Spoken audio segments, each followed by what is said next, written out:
네, 오늘 IT 장비 담당하시는 우리 또 영맨 고영미 연구원을 만났습니다. 영원히 저희가 그 소개팅 컨셉으로 이 영상을 찍고 있잖아요. 네. 근데 뭐 연애를 하거나 남녀 관계에 있어서 편견이라는 게 좀 무서운 것 같아요. 예를 들면은 경상도 남자는 좀 무뚝뚝하다. 그리고 애널리스트들은 야근을 많이 해서 연애할 시간이 없다. 어떻게 생각하세요? 네, 그 편견이긴 한데 또 사실 팩트기도 한 것 같고요. 지금 네. 혹시 여자친구 있으세요? 지금 없습니다. 그러나 이제 뭐 한 가지 좀 말씀드리고 싶은 건 야근을 많이 하지만 네. 충분히 가능하다라는 점 좀 알아주셨으면 좋겠네요. 근데 이제 기업이나 주식을 볼 때도 저희가 마찬가지인 것 같아요. 뭐 예를 들어서 이 한계를 극복하고 좀 새롭게 나아가려는 기업도 과거를 또 생각을 할 수밖에 없기 때문에 편견 때문에 밸류에이션도 좀 낮춰서 받고 시장에서 좀 소외받고 이런 경우가 좀 적지 않게 있는 것 같은데요. 사실 오늘 소개드릴 종목도 네. 그래서 과거에 좀 그런 편견에 좀 사로잡혔던 종목 중에 하나고 그게 이번 21년 그리고 22년으로 넘어오면서 많이 좀 해소되고 있는 그런 종목을 좀 소개드리고자 합니다. 네, 오늘 IT 장비 소개팅을 준비를 해봤는데요. 편견을 버려야 인연을 만난다. 이 주성 엔지니어링 편 지금부터 시작하도록 하겠습니다.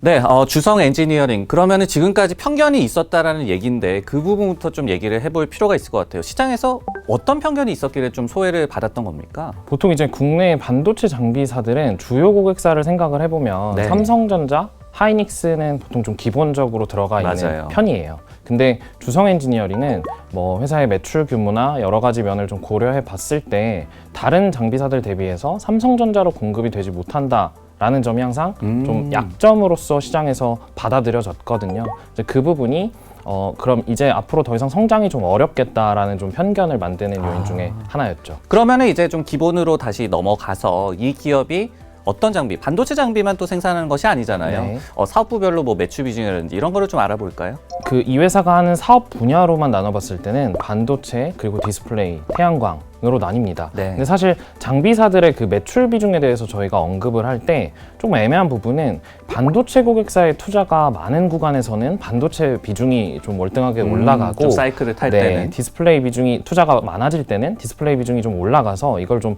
통상적인 수치로 언급을 드리긴 좀 어려운 점은 네. 있어요. 그래서 이 주성 엔지니어링의 경우도 과거에 그런 좀 등락폭을 보이긴 했는데 어쨌거나 좀 포인트는 같은 장비 계열인데 그게 반도체 산업, 디스플레이 산업, 태양광 산업 모두 사용이 되고 있다라는 부분으로 봐주시면 좋을 것 같습니다. 그리고 이제 이 기업이 반도체 장비 중에서도 그 증착 그 공정에 또 해당이 되는 그런 장비 업체잖아요. 네. 그 공정에 대해서 좀 간략하게 소개를 해주세요. 네, 사실은 더 많은 그 분류로 나눌 수가 있지만 네네. 그걸 일반적으로 이제 8대 공정이라고 좀 분류를 하고요. 맞습니다. 그 안에서 이제 증착 공정에 해당하는 부분의 장비를 이제 주성 엔지니어링이 제작을 하고 있습니다. 증착이 뭐 한 5번째 공정이라고 이해를 하면 되죠. 네, 근데 사실 뭐 그 순서도 어떤 그 구조물을 만드느냐에서는 좀 달라질 수는 달라지는구나. 있지만 네네. 일반적으로는 그렇게 접근하셔도 무방할 것 같고요.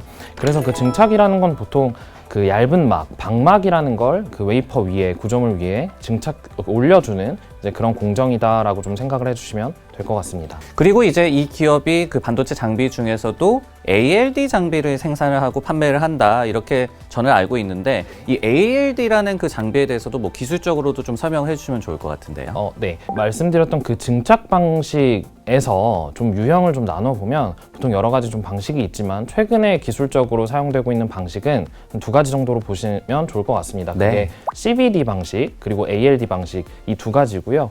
그 중에서 CVD랑 ALD 둘 다 화학적 방식이라는 면에서는 동일한데 좀 더 미세하게 원자층으로 증착을 시켜줄 수 있는 방식을 우리가 이제 ALD라고 이제 부르는 거고요. 주성의 경우는 CVD 장비 그리고 ALD 장비 둘 다 만들고 있습니다. 그 중에서 ALD 쪽에서 기술력에 굉장히 강점을 보이는 회사다라고 좀 봐주시면 좋을 것 같아요. 아까 이제 실적의 추이를 좀 보면서 궁금했던 것이 예전에는 태양광 장비에 대한 비중도 적지 않았는데 이런 부분들이 굉장히 많이 줄어든 것 같아요. 그래서 이제는 뭐 태양광 장비에 대한 매출이 거의 안 나온다라고도 그래프에서는 좀 볼 수가 있었는데 이것 역시도 뭐 앞으로 좀 나아질 그런 이 기미가 있는 겁니까? 그렇죠. 저희가 사실 뭐 서두에 시작했던 그 편견이라는 네. 방향에서 볼 때 어찌 보면 이 태양광도 작년에 수주를 확인하기 전까지는 이제 뭐 거의 없을 거다. 라는 인식이 좀 강했던 분야인 것 어떻게 같고요. 보면 두 번째 이제 편견이라고 볼 수가 그렇죠. 있겠네요. 네, 그래서 그 부분이 사실 작년에 좀 수주로서 저희가 확인이 되면서 이제 많이 좀 바뀐 그런 상황인 건데, 과거에 이 회사가 2010년, 2011년 그 정도 무렵만 해도 뭐 매출 비중 상으로 거의 반도체 디스플레이랑 비슷할 정도로 굉장히 큰 매출을 차지했었습니다. 네. 근데 그 부분이 이제 중국 안에서의 경쟁 심화 라는 부분 때문에 태양광 매출이 사실상 최근 한 5년 동안은 거의 없다 수준으로 좀 내려왔었고요. 그 부분이 최근 다시 수주가 좀 재개되면서 앞으로 22년, 23년으로 다시 한번 성장에 강한 좀 요인이 될 거다라고 말씀을 드리고 있고요. 이렇게 뭐 삼성이 납품을 못하더라도 자체적인 시적 모멘텀도 있고, 그리고 이 잠시 좀 부진했던 태양광도 다시 좀 살아나려는 움직임을 보이고 있고, 그러다 보니까 이제 주가 흐름도 괜찮고 실적 흐름도 괜찮은 것 같은데, 앞으로를 저희가 또 생각을 해봐야 되잖아요. 이런 장비 업체들 같은 경우에는 그러면 앞으로도 매출의 고성장 모멘텀이 좀 있을 것이냐, 이 부분에 대해서는 어떤 지표를 저희가 좀 눈여겨봐야 될까요? 사실 좀 제일 확실한 게 이제 수주 잔고를 기반으로 볼 때 저희가 가시성 측면에서 네. 긍정적으로 볼 수가 있고요.